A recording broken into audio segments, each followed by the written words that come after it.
Good evening, everybody. Matthew, say hi. Hello, everyone. Thanks for having me on again.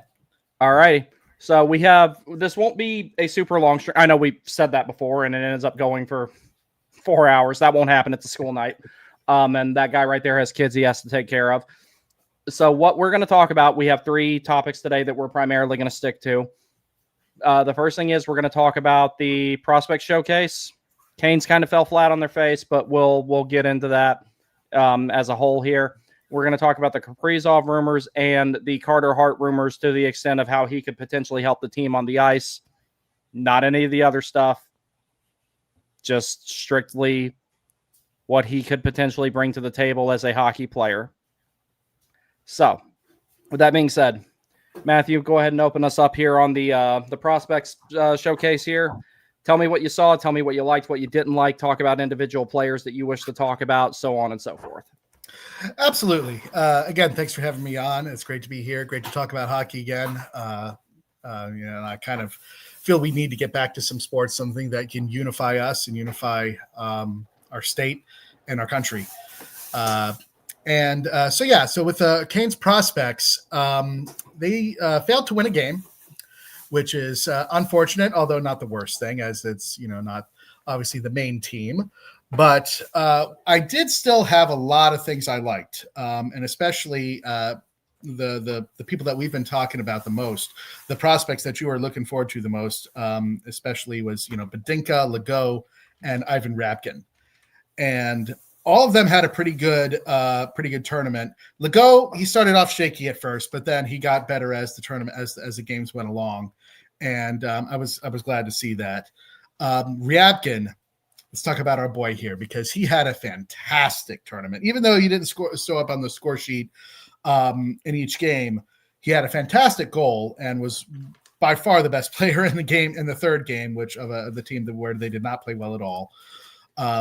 But his goal was amazing. He had a perfect goal in the shootout in I think it was game 2, and he was one of the few players on that team that would consistently get to the middle of the ice. And it's great because I feel completely vindicated in our scouting report on him. He has no fear. He is not the biggest guy, but he still was willing to get to the middle of the ice and absolutely launch himself into his opponents. And his shot was on display. His shot is incredible. His hockey sense is incredible. He made several key defensive plays, which I really love to see. He showed the defensive awareness that a center needs, and I was incredibly pleased with his performance. I would say he's probably the second best forward on the team in that showing, and the best being Nadeau, and we'll get to him in a moment. But I was so pleased with Ryabkin's performance. He's definitely ready for the AHL. And I think we should give him a year in Chicago to season up a bit, to refine other aspects of his game. But I was greatly impressed with his hockey sense and defensive awareness, which I actually did not expect. So he showed like wisdom beyond his years, and that he can play the position of center. I think he can stick there. A lot of people were saying that he'd end up as a winger. I don't think so. I think he is good enough to play center. And I think we actually did get another kind of Sebastian Aho-esque pick in the second round of a really, really solid center, except he's more physical and more violent. So I think he could be potentially even a number 1 center for us in the future if his development goes according to plan. You know who would love that more than anybody? Sebastian Aho. And probably him too. Yeah. It's like people are like, oh, it's like, how does Aho feel about having players potentially with higher ceilings than him and better than him on the team? I'm like, he's happier about it than anybody. The guy's been waiting to have a team around him for years now. He just wants to win. He doesn't care how it happens. He's made that abundantly clear. Now, some other stuff I want to point out about Rapkin, which apparently is the correct pronunciation of his name. I was under the impression it was Ryabkin. Yeah, it's I don't know, Ryabkin. The Y goes fast. When John Forsland says it, that's when I know what the correct pronunciation is, because he's never gotten one wrong. So that's who. I'll bow to that master there. Yeah. That's fair. Until this day, I'm still in shock that he followed me back, man. That was something. And one of his, a personal friend of his, if you're watching this, you know who you are, actually messaged me and reached out to me about it and told me he was happy for me and everything. But now, there were some things I noticed about Rabkin in particular. We'll call him that for now. I was worried that he was going to, be a one-man parade to the penalty box, that he was going to pull a Svechnikov in a lot of cases, and that he was going to chase hits, which is something you and I discussed that a lot of the scouting was worried about with him. I didn't see him really chase a hit once. Like, he laid the body on people. He finished his checks. But he didn't go out of his way to hit somebody 3 seconds after the puck was already gone. I was worried about that, and there was none of it. Small sample size, but very encouraging. It is, because, if he's going to do something like that, he's not going to do it at the AHL level or the NHL level. He's going to do it in that prospect showcase where you don't have long to make yourself stand out. It's only 3 games long. So if he was going to do something like that, I imagine it would be there. And then, not to mention, all these kids are young. The average size is a little bit on the smaller side. Now, another thing about it with Rabkin, I've got some notes here. He's 5'11" right now, but he's only 18. He can still grow. You can a male can grow until they're 25. Typically, it doesn't take that long, but it's typically 21, 22. This guy could still clock out at 6'2". Yeah, Ruslan Kazayev, by the way, got another 2 inches since last year. Oh my God, he's 6'6". Huge. He was 6'4" last year and listed at 6'4". Now he's 6'6". So, yeah, but I noticed. Yeah, I noticed that about him. Wicked shot. I absolutely love this kid's shot. The goal that he scored in Game 3. I know that was a 5-on-3, but there are a lot of other players that have worn a Hurricane sweater that would have just shot the puck immediately, and it would have been an easy save. Rabkin took that extra little bit of second. He took that extra little second, picked a spot, and put the puck where he wanted. That is a very encouraging sign. And to your note about the defensive side of things, that's going to be, I think, the thing he needs to develop the most in terms of playing for the Canes, because you have to be defensively responsible, especially to play for Rod. So if he gets that down, he's in good shape. I think his skating is great. There's some room to improve it, but I think overall it's good. He's not going to the Q, dude. There's nothing for him to learn in an offense-only league in major juniors. He is, if they send him to the Q, they will mess up his development. He needs to go to the Wolves. He should, and I think he will. I think he obviously we'll see how he does in preseason, which is coming up just next week. Training camp starts tomorrow. They do their physical tomorrow. Yeah, it starts this Thursday, I thought. Yeah, so I know training camp is coming soon, and he'll definitely, be involved in most of the preseason games. And so we'll see how he does there as well with playing with a little bit better teammates. And as an aside, and we do have to mention this, I understand, they got to fill out the roster with some people, but the invitees on this prospects team were truly horrid. It was really, really tough to watch. I honestly didn't know what I was watching there. It's like, who are these people? Why? I mean, they're barely like ECHL level talent. I'm sorry. That they are the reason the Hurricanes lost each game. Every single goal that was scored was basically while they were on the ice, and mostly it was because they turned the puck over badly. It's just like mistakes that just like incredibly poor decision making that I could see at the time wasn't going to work out.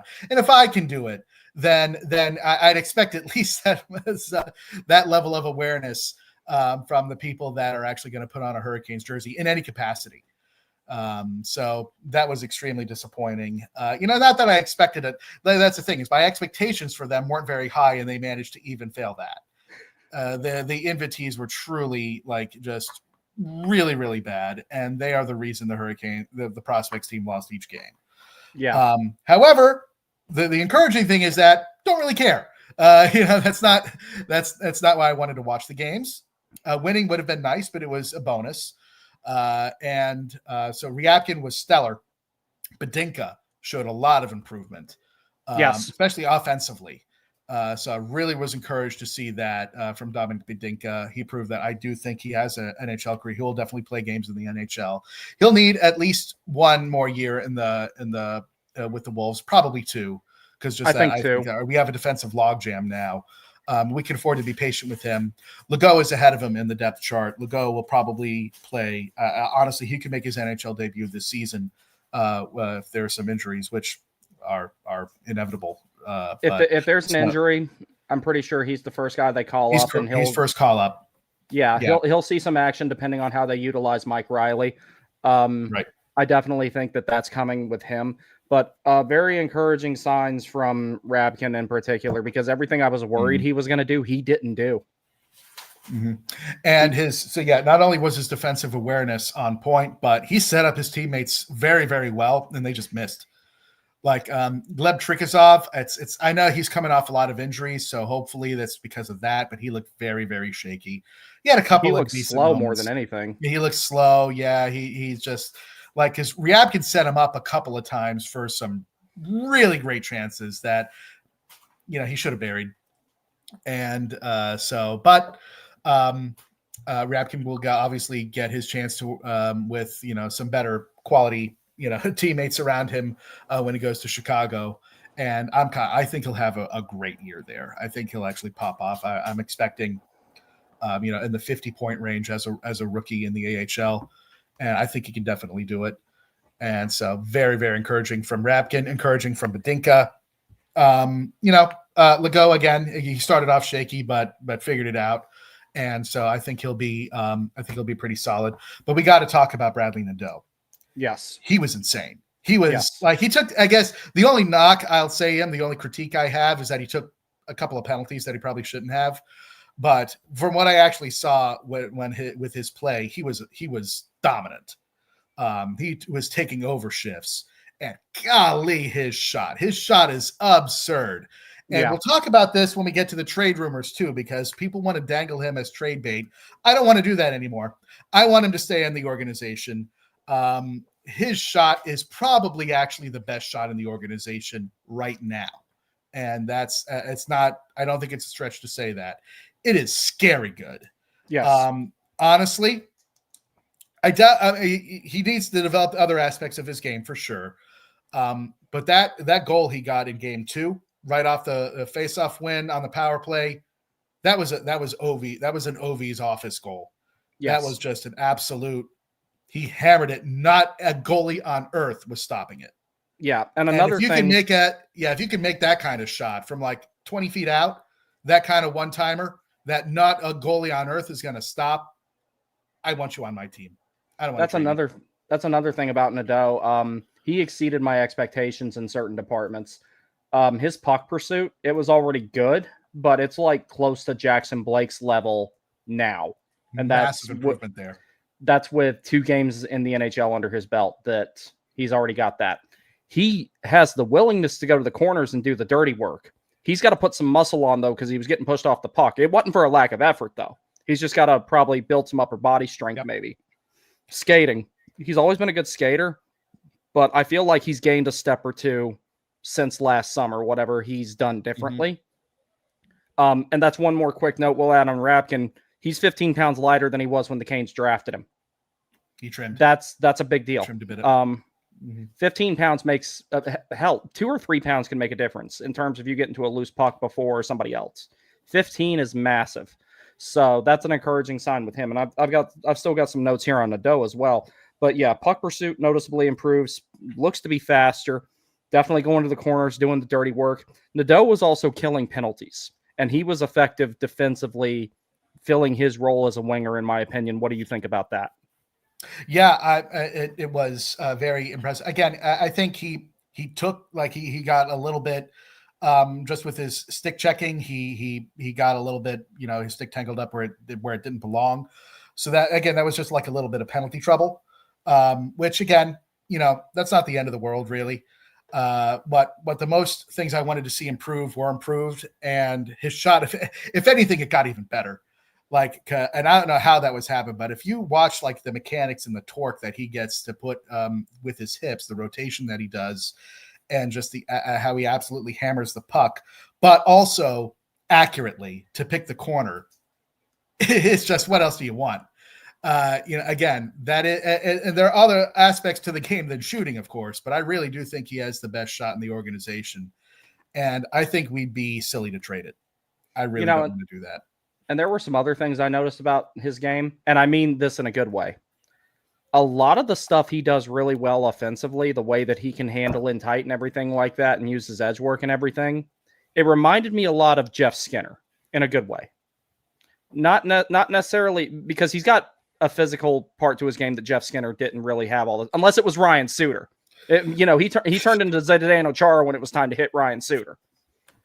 But like, didn't Suter concuss him at one point? I think and he went after him every chance he got after that. And I've never been a Ryan Suter fan anyway, but it's like, I was like, Skinny, if you could pretend everybody on the other team is Ryan Suter, you'd lead the league in hits. You'd have more hits than Tuomo Ruutu did. But Nadeau definitely has that element to his game where he goes and does the dirty work, comes up with the puck, and then makes a good play with it, i.e. Rabkin's goal. Yeah, that was another point there. It's not. I was happy to see that vision as well, where he made a great play, found the open man who had all day, and that's what you want from your top prospect. So. It really is. He was putting that together. The only thing I think he really needs work on, again, is kind of, you mentioned it, he needs to get a little bit stronger. And honestly, not that he couldn't do it, because, Jackson Blake still needs to get stronger too, but he managed to still be effective, even at the NHL level. I think Nadeau can also still be effective right now. It's not where you want to be eventually. You want to still improve in that area, but I think he's effective to where he's developed to the point where if he needs to play, he can play. And we'll see how training camp goes. I think he could. I don't think he'll be in the opening night lineup, but I definitely think he can be. I think he can make the team out of training camp, and then it'll be a Seth Jarvis situation for when he made the team. There was no spot for him. We don't really have a spot for Nadeau right now, but we didn't have a spot for Jarvis when he first made the team. Niederreiter got hurt a couple weeks into the season, and Seth Jarvis hasn't left the lineup since. Yes, I could see something like that happening with Nadeau this year. See, and that does bring me to like kind of the next situation with that. In the event that there's not an injury, I mean, okay, I'll be realistic about it. There will be, because, and if I had to put money on it, William Carrier. The guy's a great player, but he's essentially a 13th forward just because he's not healthy all the time. That's one of the reasons why we got such a low AAV for him and such long term. He knew he wasn't going to play much. We wanted to make sure he got his money now. So I understand. And it benefits the organization too, because when he is healthy, he's a wrecking ball, especially in the playoffs. He hit everything that moved in the playoffs, he's useful. Except for game two against the Capitals. He didn't, everybody sucked in that game, but that was the only game that I felt like that he wasn't effective throughout the playoffs in particular. And, so Nadeau is probably going to get time, and that's probably going to be the reason why. So there's that as well. Now, the one thing I do wonder about, if he's so good that they can't send him back, i.e. Warren Fogle. Jackson Blake had a route to the NHL. He had a path to the NHL because the team wasn't as deep as it is now. But now you got Ehlers. That changed a lot of stuff because this team only had 3 legitimate top 6 forwards. Now it has arguably 5 because I put Stankoven up there, if you ask me, already, because he's got a ceiling to where he could potentially be the best player on the team. If you have to move somebody, if it's up to you to make room for Bradley Nadeau, who is it? Oh my goodness, I don't know. Yeah, it's honestly, I wasn't prepared for that. I haven't thought about it much. The reason I'm asking you is because I thought about it for a week, and I can't figure out who. You don't know. Yeah. Yeah, I can't. Because he's a right-handed left winger. Yes. I guess he could play his natural side if he has to, but he's probably best suited with that one-timer, with that shot. He's probably best suited on left wing.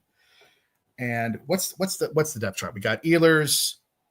We have, I guess, is Svechnikov still playing left? Yeah. See, that's the one thing that worries me about Nadeau. Right? Yeah. Well, that's the one thing that worries me about the way that this team tends to do business with offhanded wingers. Part of the reason Andrei Svechnikov has struggled is because, okay, let me rewind it here. His rookie season, it got to the point where everything was kind of desperate and Rod front loaded the lines. Aho, Teravainen, and Svechnikov was on the right. Once he acclimated to those two, his effectiveness on that line really, really took off. Andrei Svechnikov is a significantly better player when he's playing on the right wing, and I will go to my grave saying that. Bradley Nadeau, I'm worried about them trying to shoehorn him in and employ him as a right winger, but there are certain things that Andrei Svechnikov has in his game that Bradley Nadeau doesn't, that helps him be able to do that because he's got size, he'll throw hits. And, I'm not saying Nadeau can't go to the dirty areas, but he already kind of struggled with that a little bit in the prospects tournament. That'll be harder to do in the NHL. So it's like. Yeah, so on the left side right now, it's Ehlers.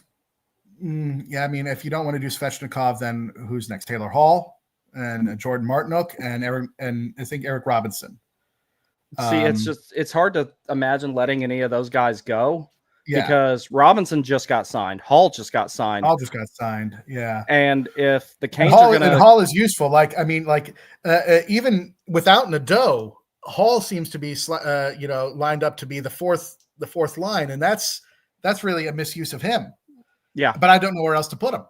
I mean, I guess it's a good problem to have, but we really do have a log jam of talent at wing on both sides. And that's one of the, really honestly, I don't know either. That's the problem with it, because it's like okay, for a player like Taylor Hall, you don't just bring him in because of what he does on the ice. You bring him in for his experience, right? Because he's not Brent Burns old, but he has been in the league for a long time. Yeah, he's seasoned, and you need guys like that, especially when you get in the playoffs, that can bring that experience to the table and help. I don't want it to be Robinson because he just got signed. Stankoven's definitely not going anywhere. No. Blake, they already signed him. I don't think he's going anywhere. Nope. So that's where it's kind of tough. But then it's also like not just looking at it for this season. I'm looking at it in the future as well, because this logjam with wing, you've got all these guys locked up already. Mm-hmm. That's where I'm kind of like, what do you do? That's a very good point, and that's probably why some other people want to use him as trade bait. But golly, I mean, this kid is so talented. It's just not something I want to lose. And if you have to do something like this, I mean, you could put, honestly, what they probably should do is they should definitely put Svechnikov on the right wing, like you said. And golly, it's so tough. It's so tough. Maybe it'll help if I take a look here. Because I mean, I've been racking my brain thinking about this for days, and I'm just like, it's like if you do move somebody out, Puckpedia is a good way to do it. It's like if you do move somebody out, you got to burn a bridge, and when the Canes are trying to stay a free agent destination, you don't want to sign guys and then turn around and trade them. Like that's one way to turn people off from going there. The Canes not doing that is part of the reason Nikolai Ehlers probably chose to come to Carolina, was because you didn't have to worry about, getting uprooted, hopefully. So, that's one of the risks in signing somewhere like Vegas. They might trade you for a bag of chips to stay under the cap. Yeah, I'm looking at the depth chart here, and I don't know, because it's even if you move Svechnikov to the right wing and say put Jarvis at center, and that's probably not going to happen, at least not at first, because Rob Brenner already gave an interview where he said he didn't really want to do that. But you'd have to, in order to fit Nadeau in, you probably have to. So you put Jarvis on the top line right wing. Svechnikov top line right wing, Jarvis at center, then Okskokianami down to the fourth line center, which puts Jankowski out of a job. And then I guess you put Nadeau as the second line left wing. Yeah, and see that's the other problem with it. Second line left wing with Jarvis, yeah. That's the other. Well, see, here's the whole thing about it. I know Rod said he doesn't really want to go that route, and he also said that he would put Stankoven in there before Jarvis. The whole thing about it is, though, it's like, okay, Marco Rossi, very, very effective, but he's on the smaller side. He's not Stankoven small, but he's still pretty small. That being said, Rod didn't want to put Aho at center. And I remember in training camp the year that Aho started playing center, Rod even said he didn't like what he saw. So when they tried Natchez there in training camp a couple of years after that, and he says, I don't like what I saw. I'm like, okay, I guess Natchez is going to play center. Then I've seen this movie already, but it didn't play out that way. So it's like, and then again, I will continue to, cite the fact that I was completely wrong about Natchez playing center because he went to Colorado and that experiment lasted a period. So The Oh thing boy, is, can we though, talk for just a second about how they're going through it too now. It's amazing yeah, to me. Like that the trade somehow made us both look bad. yeah. Somehow made us both lose. Which Thank you, is draft dodger Miko Rantanen. golly, like that. Everything he I will touches never turns to not be crap. salty about this. I will never not be salty about this. Like it, I can't. Like it's still. I guess Logan Stakehoven, great player, love him. I'm still always going to be salty that that didn't work out when it should have. But don't get me started. Well, we'll lose the rest of our time. Yeah, no, yeah, we will. But yeah, that's the whole thing about it. It's like it's tough to kind of figure that out, and it's like I don't want to put anybody out of the lineup because I feel like they've all earned their place. Eric Robinson. It's like I remember I remember like saying that I thought he was going to be in the AHL and be a call up, and then he like blew everyone's socks off during training camp. My dad called it. He said Robinson is going to make the team. People are underselling how good he is. And I was like, oh boy, was I wrong about that. Robinson ended up being a mainstay in the lineup, and he was one of the most consistent players. Like to the point where, okay, yeah, sure, he played with Kotkaniemi and Natchez. He still put up a lot of points. He was very effective with those two. He's and fast. He's very fast. And for all the heat that people want to give Kotkaniemi and Natchez for similar and different reasons at times, you couldn't say none of that stuff about Robinson. Oh yeah, he always worked his tail off, which was great to see. Now, speaking of like trades, I guess we can get into this now, and then we'll finish up a little bit. Well, first, actually, let's just finish up the prospects tournament. So some of the other draft picks, Philip Ekberg, he played a game, then he was injured, so they held him out of the lineup. Didn't get to see a lot of him. Again, Gleb Trikazov was very underwhelming, unfortunately. Hope things turn around for him. Who else is there to mention? Felix Unger-Sorum was also a bit underwhelming, I thought. I actually really liked what I saw from him. You liked him? All right. Yeah. All right. I mean, well, here's what I think here's what I think of Unger-Sorum. They tried to fit a square peg in a round hole, putting him at center last year. Yeah, that was never going to work. Yeah, I was hoping it would, but it was a shot in the dark. It really was.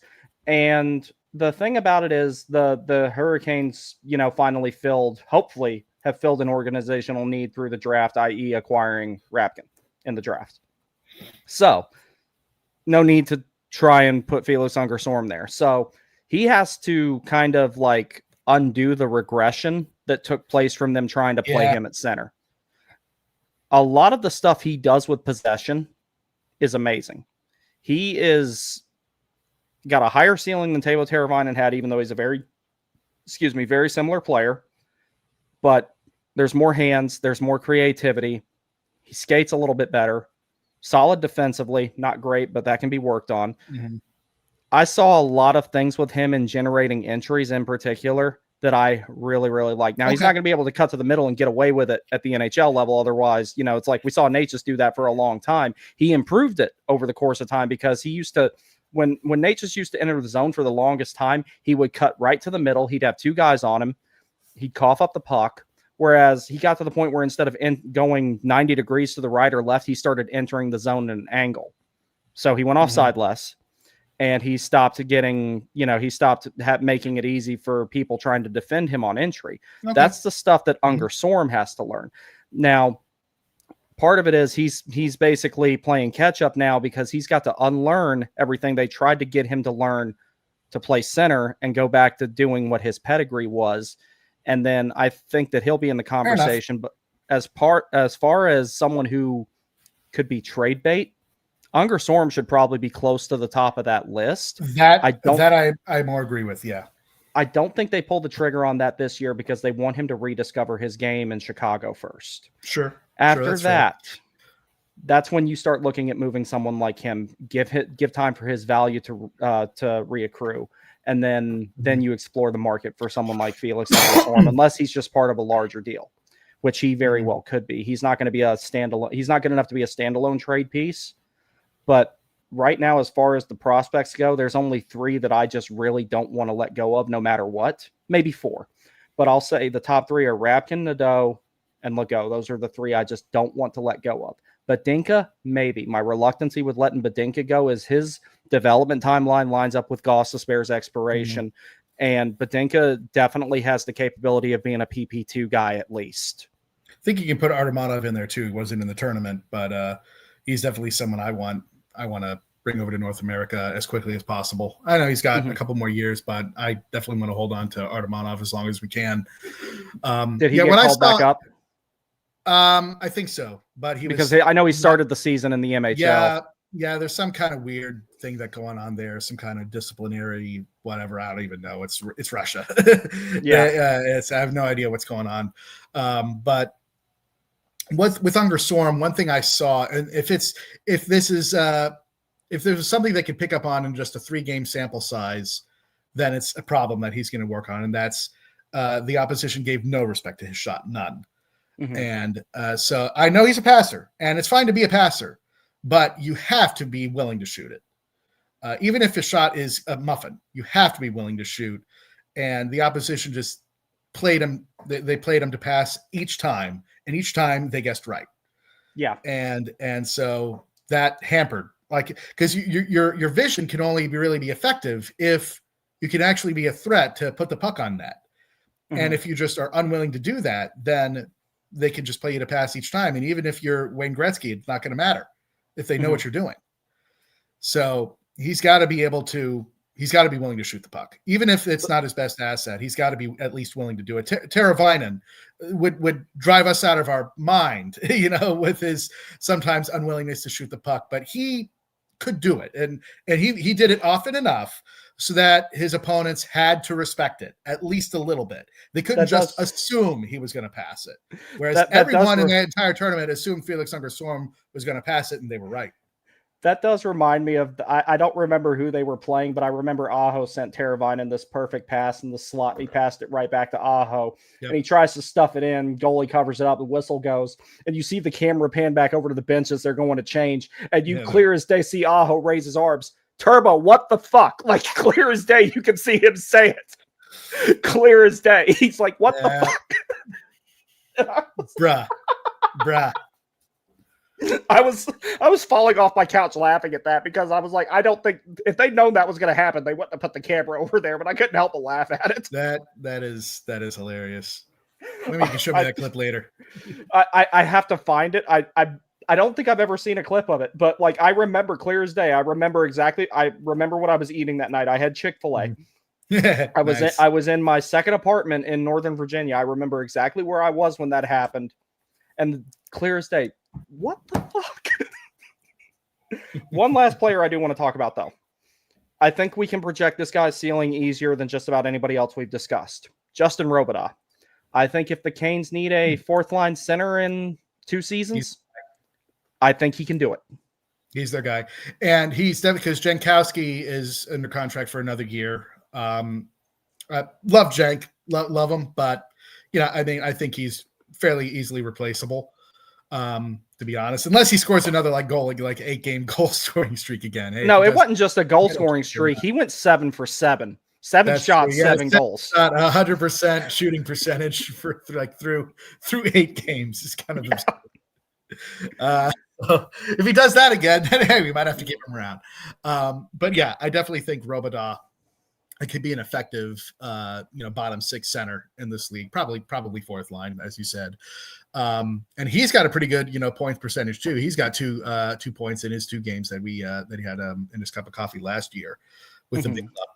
So I definitely, I think, he's someone we could hold on to. I think he's someone we could also trade if we need to. But he was, I won't say he had a stellar tournament, but he was effective. And good in the circle, pretty good there. Killing penalty, plays every situation for the team, and he plays every situation in Chicago. So very versatile. I really like that of Robidas. Even though he's small, he's very, very toolsy. He's small, but he's stocky though. He's yeah. He's only 5'8", but you can't push him off the puck. Not easily. Extremely toolsy. He does a lot of things. He doesn't have an absurd stat, in any one of the different attributes, but he does everything pretty well. Yeah. So I was relatively pleased with Robidaw. Now let's go on to the trade rumors, which at first I didn't give a lot of respect to. I mean, like the rumors, so you should bet against it actually occurring. But apparently, there's a lot of buzz, and the Hurricanes are really pushing hard to trade for Kirill Kaprizov, who rejected, what was it, 8 years, $128 million, I think is what I heard. I believe he was offered and turned down. Wow. I'll take it. Yeah, I'll take that contract. I will. I mean, he's a little bit better of a hockey player than I am. Slightly, yeah. Yeah.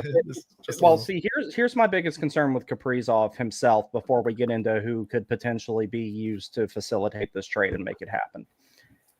He's a little injury prone. A lot of injury prone. So he has zero physicality to his game. Granted, he doesn't need it with what he does. Any player you acquire and bring them to the Hurricanes just because of how they play, they're probably not going to put up the same numbers here that they did on their previous team. That applies to Kaprizov as well. So there's that to consider. If you were to move players out, you're looking at Kotkaniemi potentially being one of them, Svechnikov potentially being one of them. Him, I agree with. Yeah. And then you leave your center depth a little bit more depleted if Kotkaniemi goes out. Svechnikov, a little bit injury prone himself, but you're also moving out high physicality for no physicality. That's a little bit of a problem when this team's already on the smaller side in the forwards, particularly in your most skilled ones that you expect to put up the majority of goals. That's something to think about there with that. The Canes don't have a ton of picks in this upcoming draft. They only have 3 total, 1 in the first round, which is the one that belongs ultimately to Dallas, and then the 2 in the 6th round. So that's also a problem. You don't want to give up too many prospects at once because you at least need to have enough of a timeline to where you can replenish the prospect pool, especially with the way this organization does business. They will, so long as Dundon, Tulsky, and those guys are in charge, this prospect pool will never be barren. That's just not how they do things. So Kaprizov, as amazing of a player as he is, the biggest question that I think we have to ask is the juice going to be worth the squeeze? Do you deplete too much of your depth chart, too much of your organization to bring him in and then him potentially only play 50 games a season? That's where my hang up is. If Kaprizov was habitually healthy, different discussion. If Kaprizov was going to come in about $5 million AAV lower than what he's projected to require, different discussion. But the reality of the situation is you're looking at a guy who wants $18.5, $19 million along those lines, might not play an entire season at all, and will have reduced offensive production in the system of the Hurricanes. And you give up 2 roster players and 1 or 2 prospects or draft picks, of which you are running low on if you look particularly at the upcoming draft in isolation. So you definitely don't want to start depleting them for the 2 years after that. That's where my hang up with getting someone like Kaprizov is. Those are all excellent points. And I will just add that it would probably take Svechnikov and Nadeau to start the discussion. I mean, if I'm the Wild GM, I am asking for not just 1 moon, but like 10 moons. Because he's their best player. So I mean, every time you're going to try to acquire the other team's best player, they've got to ask, an absolute king's ransom. And I mean, the Wild, is that Bill Guerin? Or yes, yeah, it is. So I mean, he's already, and I would be too. I'd be really pissed if the information that Kaprizov rejected that contract was leaked. So he feels like already he's going to feel like strong-armed in any negotiation, which will make him probably want to dig his heels in and ask for even more. And I don't think it's worth it. I really don't. I mean, we already signed. Now, in a vacuum, Kaprizov is a better player than Ehlers, of course. But we already signed, a top-line left winger. And we discussed the logjam we have at wing. And this is just it's not really feasible, number one. And, like if it was just, swap Svechnikov for Kaprizov, yeah, I'd probably do it. At that point, yeah, because Svechnikov's not playing his natural position anyway. Kaprizov is a left winger. Yeah. Yeah. And so if if it was just like a 1-to-1, maybe just like with a couple of picks as well, but there's no reason for, unless Kaprizov has like demanded a trade and like given him a list. I don't know if he has a no movement clause or whatever. I'll tell you in 2 seconds. I don't think he Yeah, does right now. I don't think so. So that gives more leverage to the Wild GM Garen. And so, and yeah, if he hasn't demanded a trade, which I don't think he has, I think he just wants more money.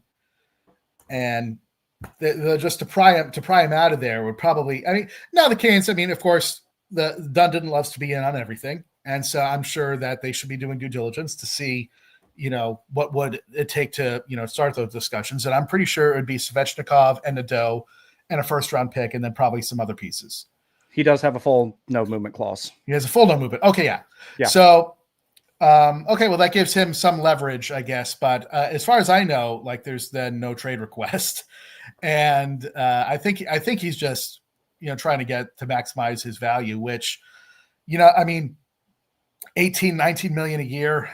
That's, like I said, for if he was healthy each year, then I could see it. But that is too much. I'm sorry.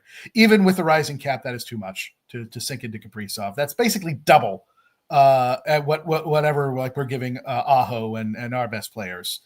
So that's not feasible either. If it happens, I'll cheer for him, and I'm sure he'll do stuff that I'm going to be really happy about.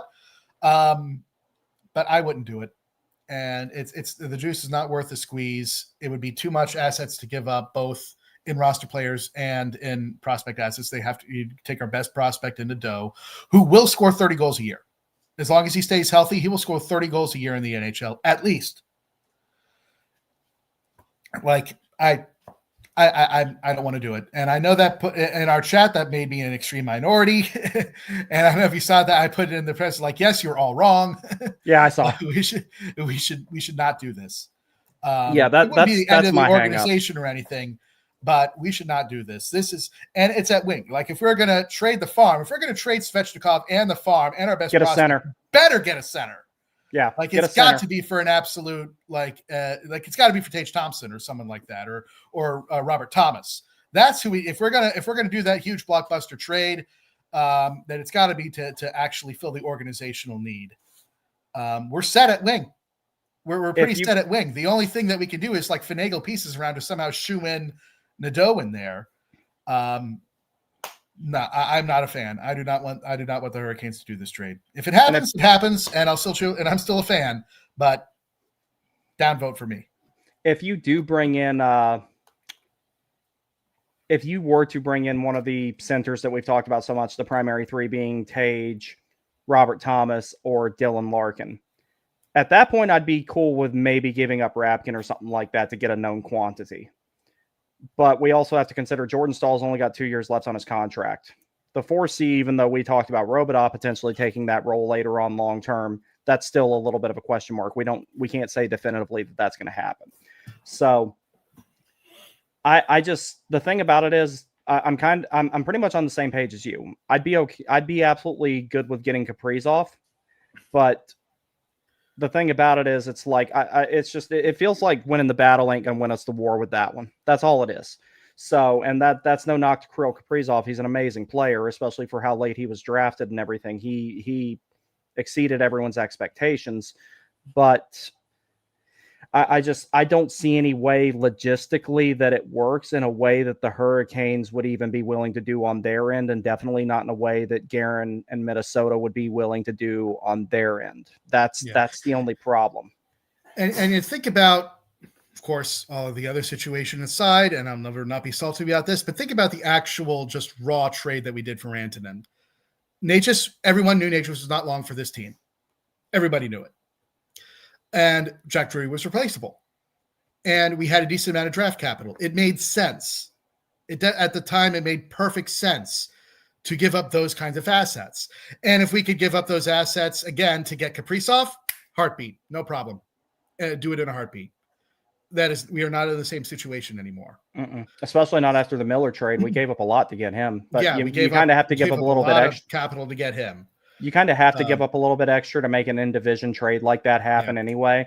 Unless it's with a team that's totally out of contention, like we saw with the Gensel trade. Like that actually was not too much to give up for him, especially as a rental and everything. And we won't go too much into that because that's sad enough as it is that we didn't keep him when he wanted to stay. So it's that's where I'm kind of. And then I've got one other hang up here, even though I did see something that it looks like the Jets and him are heading towards an extension. I was keeping an eye on Kyle Connor. I'd rather have him. He's amazing. And he'd come in a little bit lower, but he is one of the best two-way wingers in the league. He's got some familiarity already with the Ehlers. Imagine him, Aho, and Ehlers on the same line. Yeah, or someone like maybe Jason Robinson if he's back on the table. I know there was a lot of talk about him earlier in the offseason. Dallas is going to have to, dude. Like they don't have the cap to keep him. Not really, no. But yeah, like even that, I mean, for better or worse, we got our guy. That's what I think. For better or worse, we got Ehlers. He's our guy. We didn't have to trade any assets or anything else to get him. We signed our guy.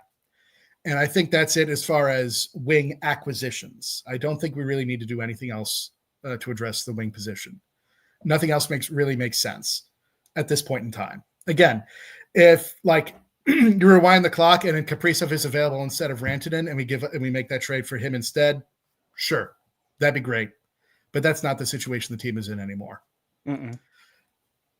And yeah, I think we've discussed that pretty thoroughly. Should we get to our final topic?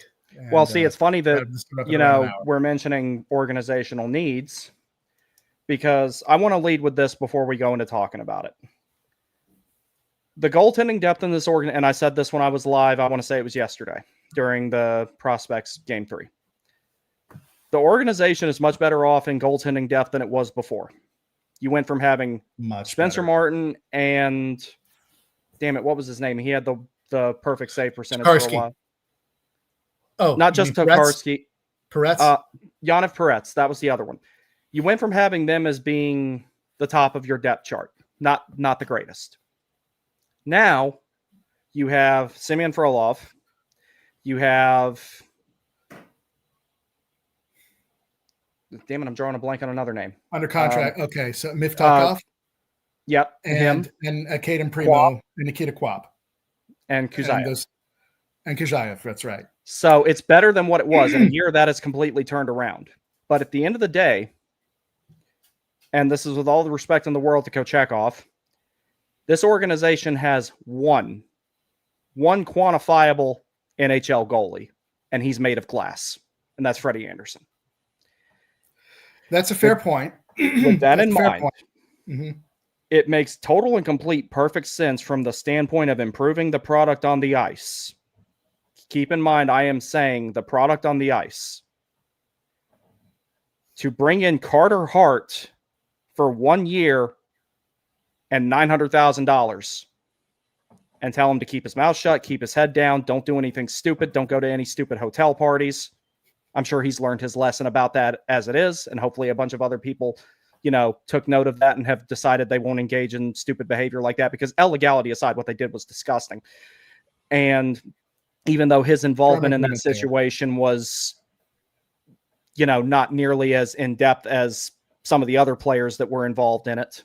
I don't even know why the hell he went in the room in the first place. It didn't sound like he was interested in it really that much. It might have been peer pressure or whatever.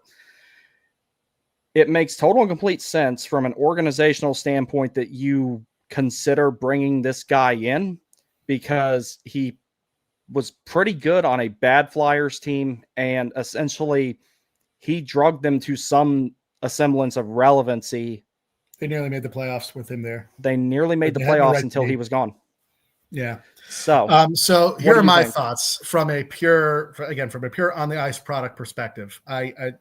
Those are some pretty decent points. Our goaltending depth has improved massively over last year. And just a brief note on Kajev, I think we forgot to talk about him in the prospect section. He had a great game 2. Like he was pretty good in game 1, playing half the game. In game 2, even though 3 goals got past him, none of them were his fault. They were all like terrible plays by the horrible invitees that hung him out to dry badly. But and if it weren't for him, like in those invitees, there would have been like 7 goals. Like at least if a more average goalie like Nikita Kwapa's in there, probably would have turned out exactly like game 3. So he is massively better. And honestly, he showed something that he could actually potentially be a 1B and maybe even a starter potential out of Kasheyev. He's definitely got the tools for it now, and he was so much better. I still want to see him go in the AHL and see what he can do there first, obviously. But yeah, we've got 6 goaltenders under contract now. And I'm actually kind of anxious to see. I kind of want to see what Miftakov can do. Mm-hmm. And because there are some, he's gonna live with Svechnikov. They're gonna be housemates, roommates, and I think the organization kind of brought him to play NHL games. I don't think he's meant to be minor league fodder. I mean, he'll probably have to be there for a bit, but I think he was there to play. I think he's brought here to play in the NHL. And so that, I think, lessens the pressure to get someone like Carter Hart. And also, unlike some of the other people involved in that situation, Carter Hart has not played a game in just about 2 years. He's not played any hockey. So that is, to me, that's a red flag. And I would want it. And what I would do is I would pass for now as an organization. Let him sign somewhere else and see how he does. And if he plays really, really well on a bad team again, then he might be someone you could look to acquire through a trade if we have to go down that road. And frankly, since it was brought up, I don't think at this point, given the question marks, even though the talent there was undeniable and what he's able to do on a bad team, given those question marks, it's not like we're getting George Vesna. It's not like we're getting Patrick Waugh. So he's good. He's a very good goalie and a starter, but he's not all-star, at least not yet. Yeah. Not at the moment. And so that leads me to one other thing. If he was all-star, that, then the dangling that carrot starts to make the media, circus that would ensue a little more tempting to have to put up with that. But in my opinion, that still has to be that still is a factor you have to consider to weigh against everything else. And it's not worth it, in my opinion. Yeah, and that brings me to one other thing. As far as the other 4 players go, Cal Foot's he was never going to be an NHL player. He's not good enough. Dubé. We don't need McLeod. We don't need Ed Dubé, Formenton, McLeod. Formenton's nothing. Yeah. They're all redundant. Yeah. When it comes to the Canes. That they wouldn't do the team any good. They wouldn't do the team any good at all. So it's like you don't really even need to explore any of them. There's no need to even look at them. Carter Hart's the only one that makes any rational sense at all. So if anybody who's worried about any of those guys coming in, I don't think you have to worry about that because, how many bottom 6 centers are the Canes going to – and let's just not just say current bottom 6 centers, but potential bottom 6 centers in the future if you include Robidas in that. How many bottom 6 centers do you want to stack in this organization? You don't really need to, so you don't need McLeod. Granted – McLeod's, one of the things that I saw someone say McLeod was a great penalty killer and the Devils had a 95% penalty kill percentage when he was on the ice.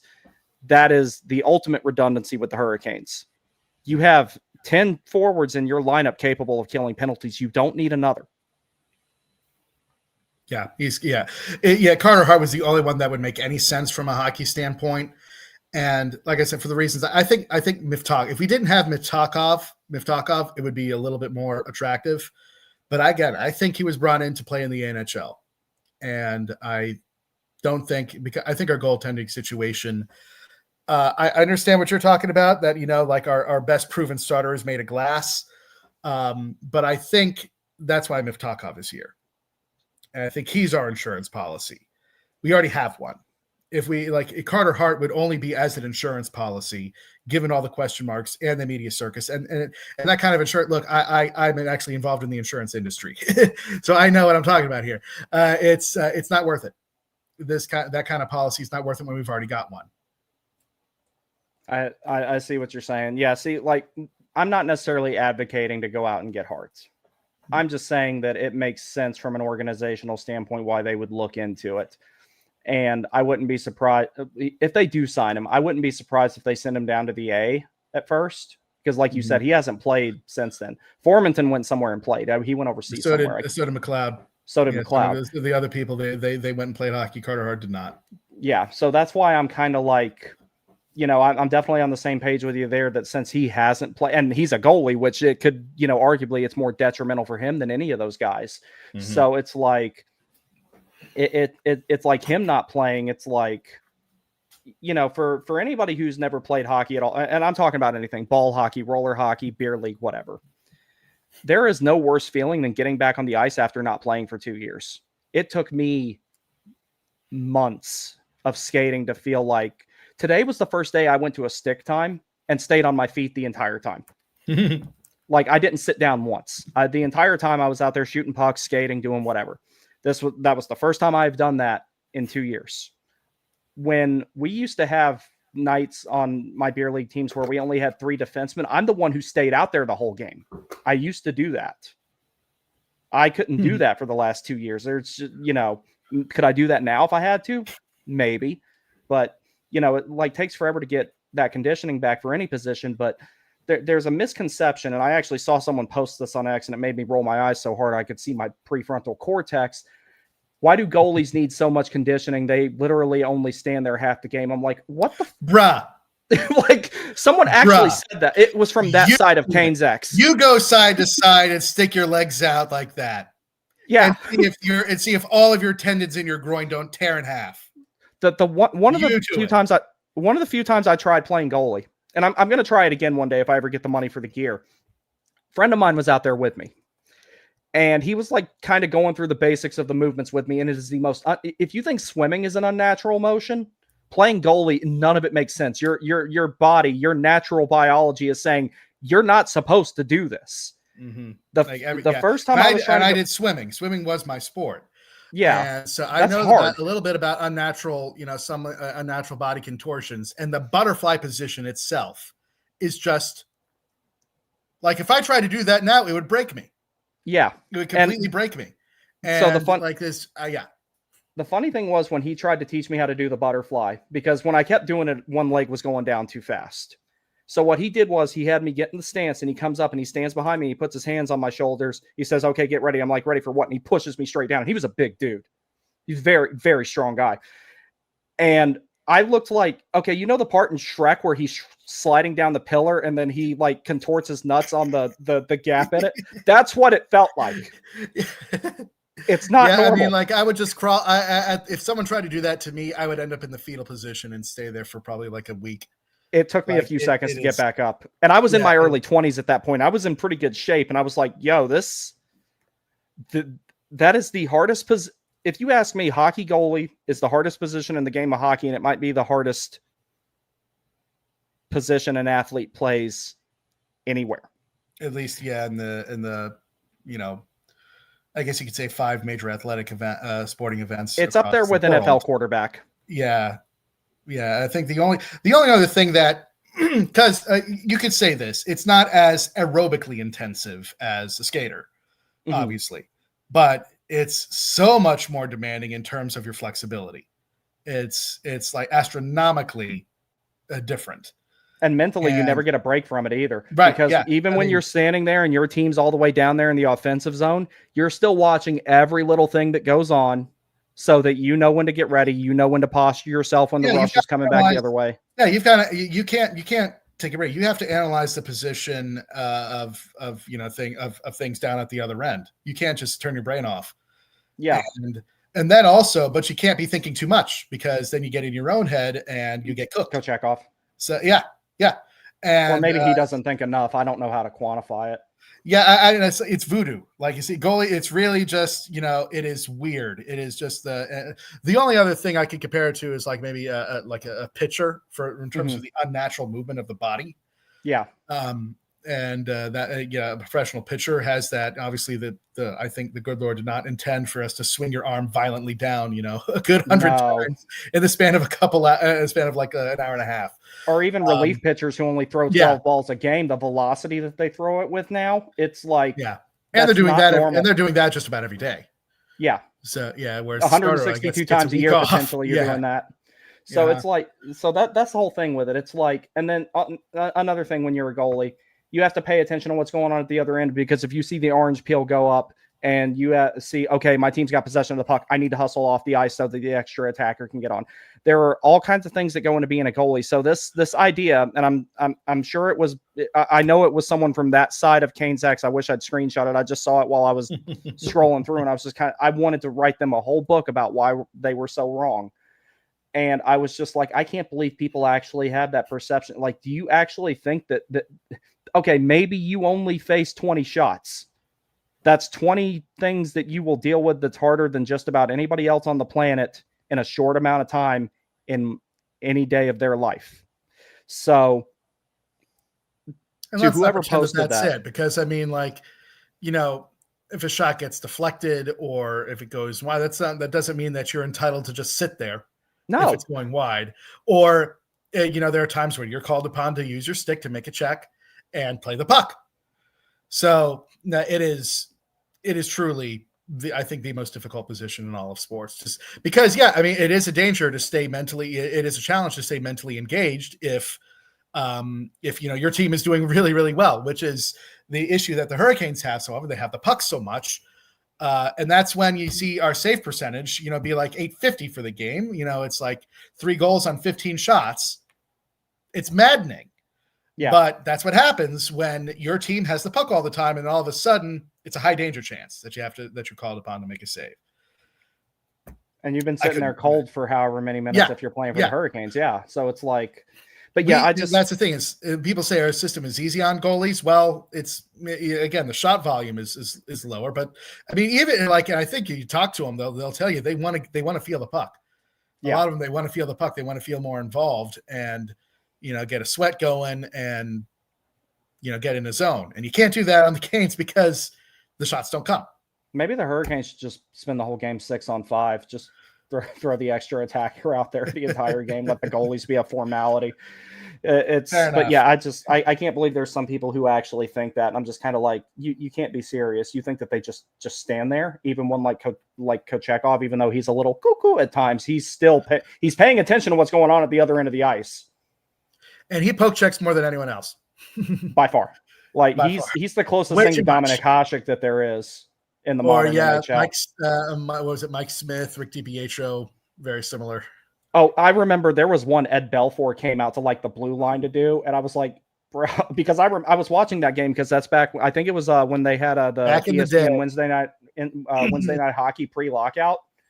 You know, it's like till this day I don't understand how the hell breakaways happened back then with 2-line pass. It's just like, how does that even happen? All the defensemen were defensemen back then, so it's like also slow. Yeah, there's that too. It's like if they couldn't grab a hold of you fast enough, that's what it was. They just like grab a hold of your jersey and just throw you down to the ice. If they couldn't, back then you could get away with stuff like that. Yeah. Mm-hmm. All right, we'll get to some of the comments here, but I think we've covered everything topic wise here. Do you have anything else that you want to add to anything? No, I think I'm pleased. I think I got through everything I wanted to say on just about each topic. Let's go to comments. All righty. Slumped, what's up, buddy? How's your day going? It's going pretty good, pal. How about you? Matthew's day is going well as well. He's told me before we started the stream.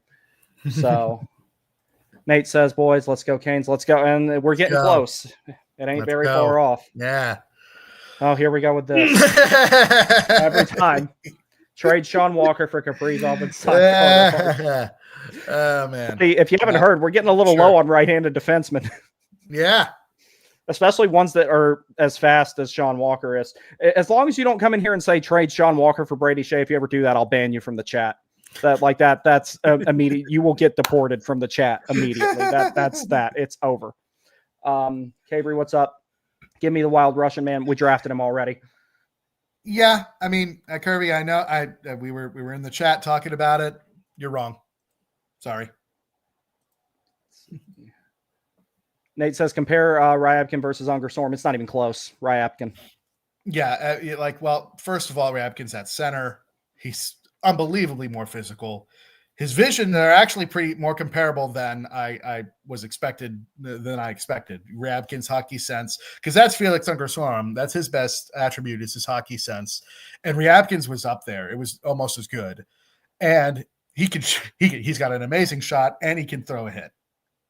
Like, it's not really it's not really a close His comparison. ability to drive the middle of the ice is better than anybody that I've seen as far as like our prospects go. Like, because, Absolutely. you know, the ability to drive the middle of the ice, it's like, it's kind of twofold. There's guys like Ray Abkin that remind everybody that it's not just a willingness, it's a skill. It's like, first he kind of picks a route to get there.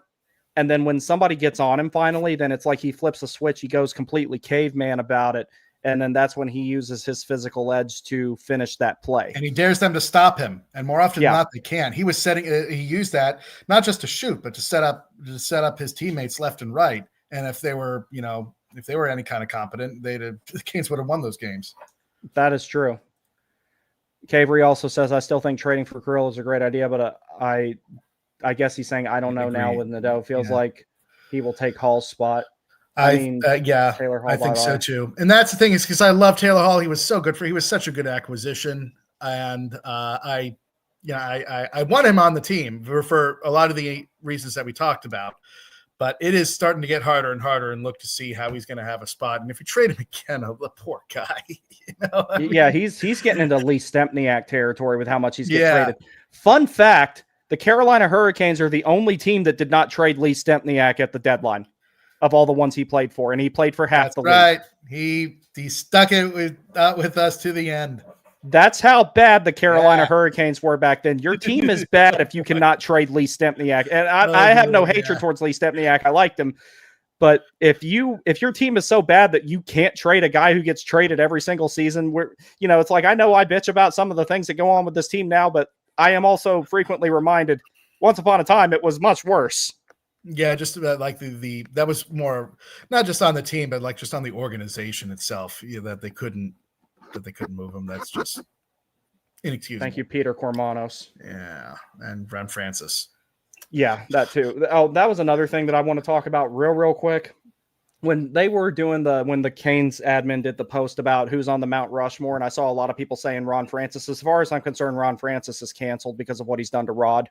Like, I mean, there's this idiotic misconception out there that I don't like Rod. Nothing could be further from the truth. I can't stomach the thought of him not winning a cup with this team as a coach.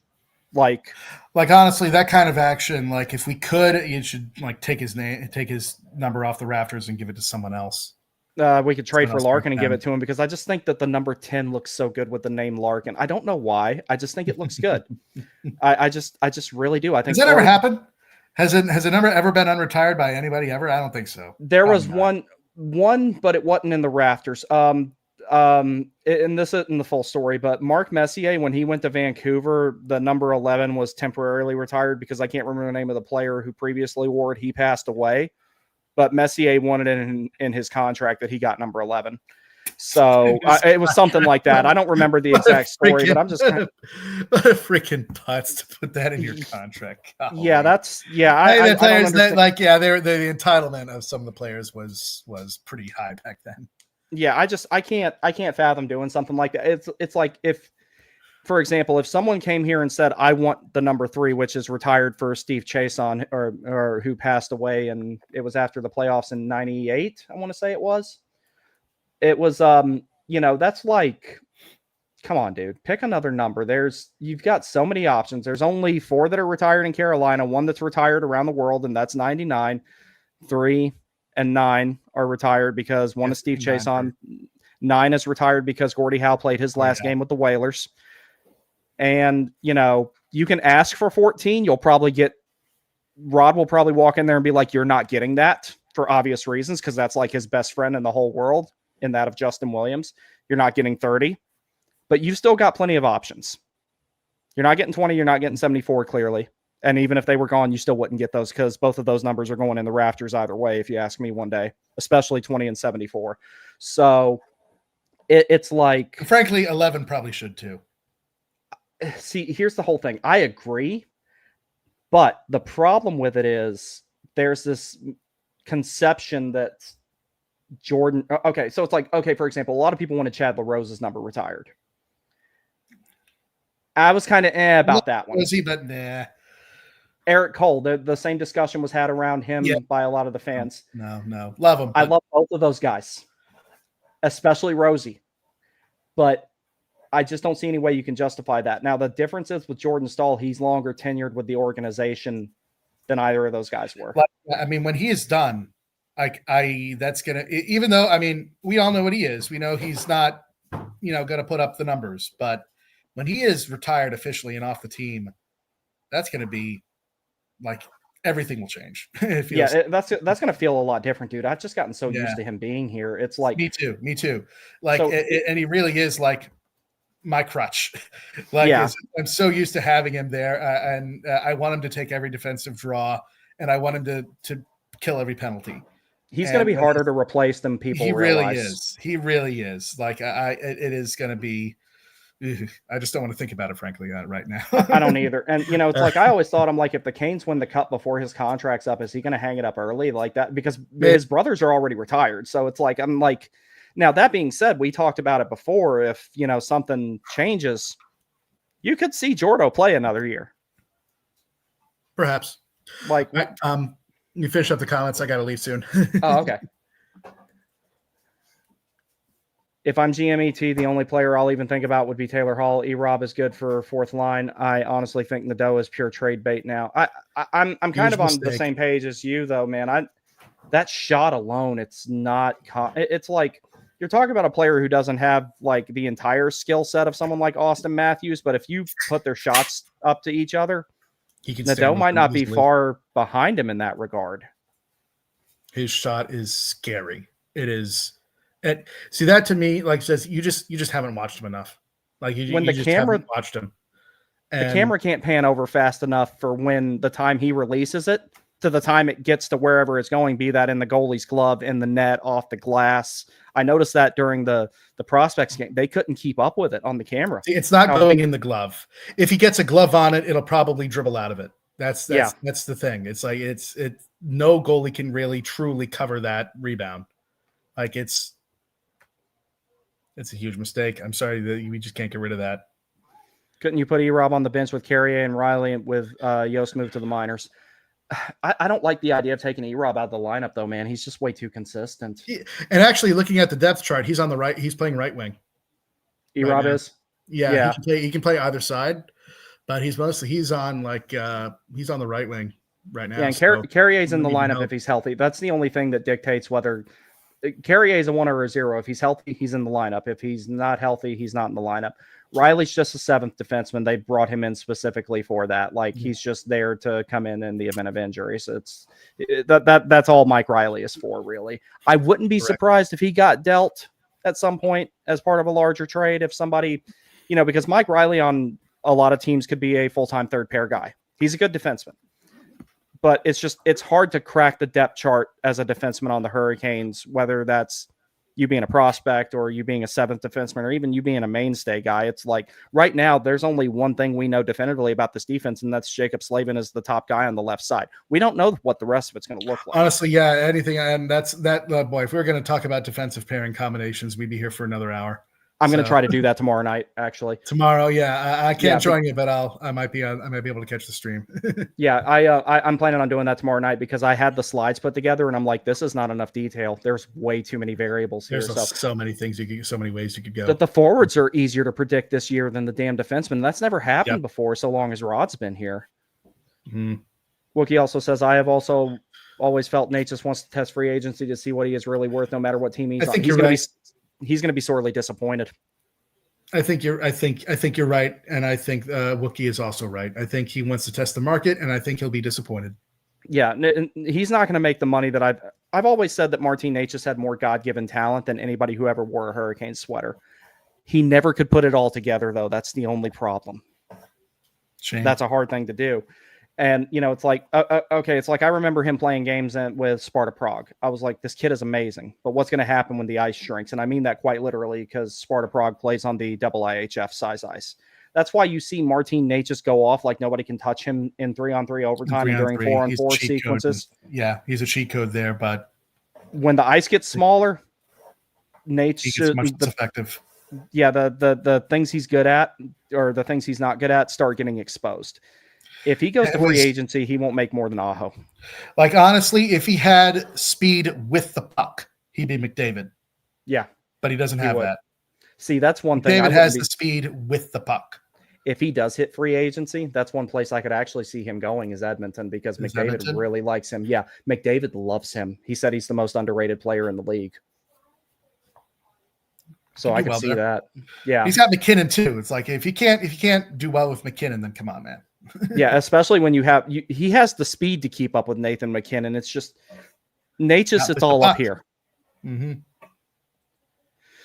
Caver says, fetch KK Fuss picks for Kirill, sign Rosie to a cheap contract. Yeah, but I mean, even then, it's like, even if you trade all three of those guys, it's kind of like, see, that's the one thing. It's like, when I was talking about it the other night of how, Roslovic maybe fits in. The only way I can see that is if they move KK out strictly for non-current roster assets, picks, prospects, whatever, and then slot Roslovic in there. And I already said that's not an entirely bad idea. Roslovic's got a lot more good in this game than bad. Because he wins his face-offs like crazy. He's fast. He's got a great shot. He's one of the few people on the team that will be selfish. That's where, but in the playoffs, it became very clear. It's like, who did you want to line up, Jankowski or Roslovic? And it was Jankowski.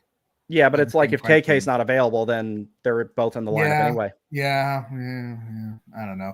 I like at least Kirby that we're keeping Nadeau in that trade, so that's better. Because that's the real thing. And like we were talking about in the chat, it's the dough I don't want to give up. Svechnikov for Kaprizov, I understand. But I do not want to give up Nadeau at all. Unless we're getting the center that we need. Yeah, the center in particular is what, like, that's when you start talking about moving big assets like that, because that's a gaping organizational need that has been a problem for years. It's been a problem since Trocheck left, with the exception of the times where KK played well enough to think that, where we thought he was the solution there. If KK got held onto and they just built a third scoring line with him, I'm totally cool with that, but I just don't see any way that works. I'll do Svets, KK, Nadeau, and picks, but we better get picks in 2026. I still don't see it, man. I just don't. They would. I mean, if I'm Guerin, I wouldn't do that. No way I'd do that. First of all, 2026 is going to be a draft for the ages.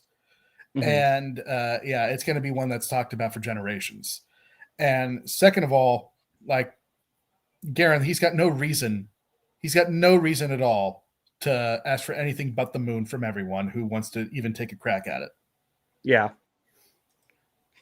Yeah, I'd rather have Robo than Kirill. I feel you on that too. Cheaper, larger, more physical, and it leaves you cap space to do things with other stuff. Eve 2, what's up, bud?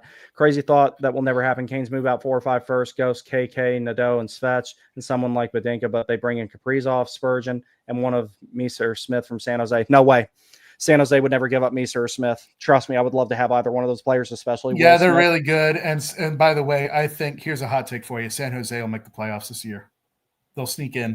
If a couple other teams fall off a cliff bad enough, they're good enough. They could do it. They'll go to the playoffs and they'll get destroyed, but they could make it. They'll sneak in. They'll sneak in. They'll be out in 5 games or less, but they could do it. Right. And here's another hot take. Toronto will miss. I could see that happening. Marner leaving is going to hurt them worse than they're realizing right now. It's going to hurt them. That's part of the reason they're looking at Roslovic so much, because they're trying to find the closest thing that they can to him, and there's nothing out there that's really that close. That's a big fall off. And I like Jack Roslovic a lot, but there's a lot of fall off there when you're talking about the skill gap between Marner and Roslovic. I'm sure I look like an idiot in 6 months or so, but those are two hot takes for the night. Yeah. If this was feasible, would you do it getting a superstar, fixing a 2C long-term, and getting a short-term top 4 RHD and going all in right now? So here's if I'm looking at a multi-piece trade. I got like 5 minutes, by the way. Okay.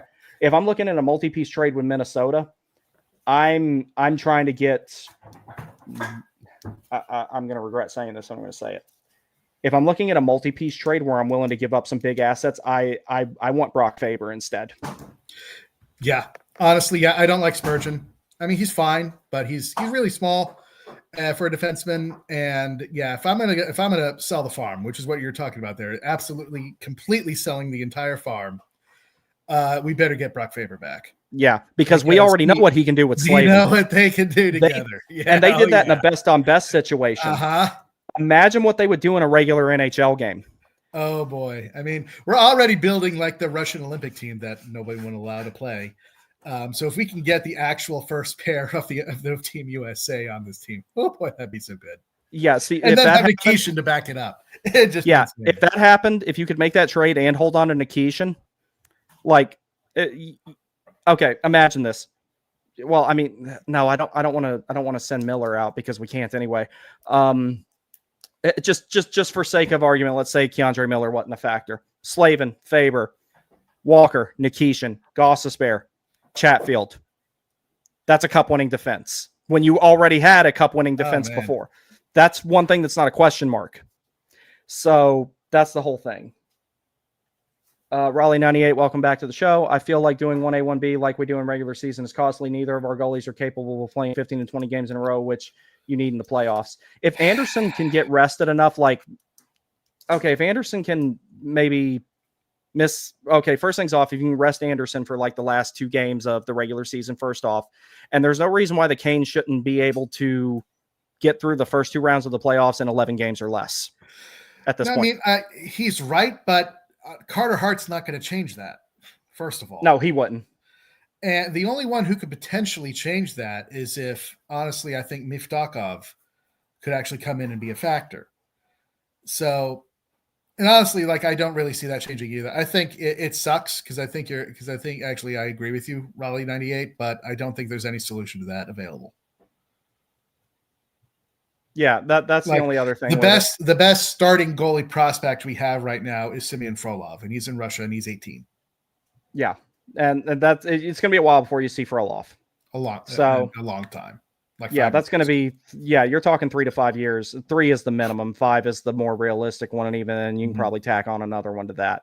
So that's the whole thing with it. It's like, and it's only a matter of time until the entire league is doing a 1A, 1B rotation during the regular season, and then that carries over into the playoffs. That's going to be a thing. And once upon a time, 2 goalies being used in the playoffs was not that irregular of a thing. Now, granted, I would like to see. I actually want, but they won't do this. And I guess this probably have to be my final comment.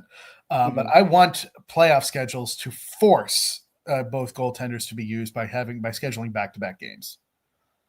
I wouldn't mind that because the playoffs take forever. They do. They take they're really, honestly, longer than they should.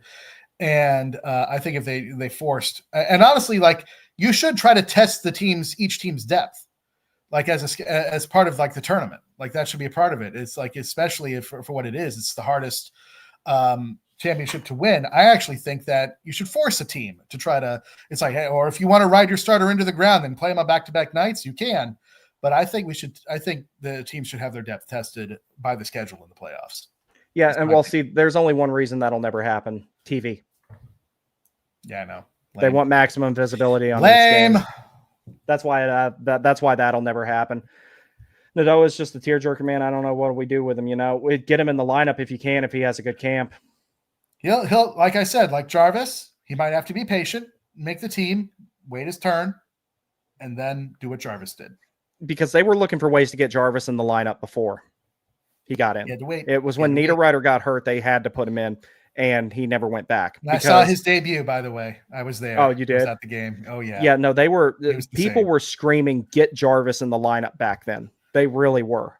And there was just nowhere to put him. So we'll see what happens with it. But his shot alone on a team that lacks people who can score, or doesn't lack people who can score, just sometimes has a lack of scoring. If you have a guy who has that shoot first mentality and has the skills to go with it, you kind of get that in there.